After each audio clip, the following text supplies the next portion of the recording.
Look, I was just at the All-Party Forestry Caucus this morning, and it was great to see all of us working collectively. This shouldn't be a partisan issue, but there's some needs that need to happen and some issues that can be rectified. And, we heard from the Forest Products Association of Canada that they talked about, obviously, the uncertainty that the U.S. tariffs and trade disputes are causing on the forest sector.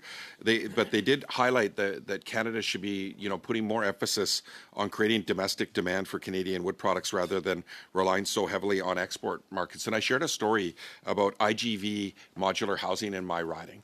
And they're a company that we're so proud of. They got Pacific Can funding.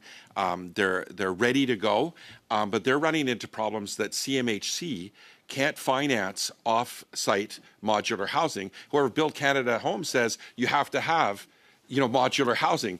And this is the same minister. So the minister could direct CMHC to fix their financing allowability, but they haven't. And this is holding up projects that could use Canadian wood. And I'm going to go to, obviously, my fellow British Columbian. I'll go to Mr. Kolesnikov, if he can speak about how some of these gaps and barriers need to be addressed immediately and can help create jobs in our communities.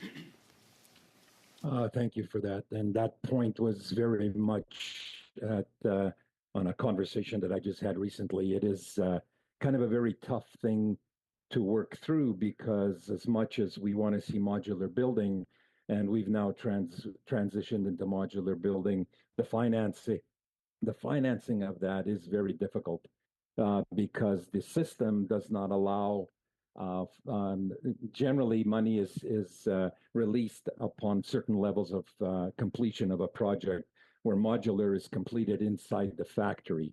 And so we do definitely need to get past that type of use. We also have a hang up on using modular. We've been working with the provincial government on many different projects and trying to convince them that we should be building schools, not just from modular, but from mass timber. They need to be repetitive. If we build them in a factory and you build them repetitively, we could save a lot of money. Recently, the Premier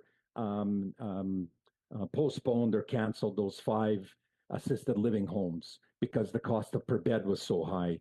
I truly believe that if we were given the opportunity as a mass timber supplier, that we could be able to save a lot of money on those types of things. So there's definitely a gap here.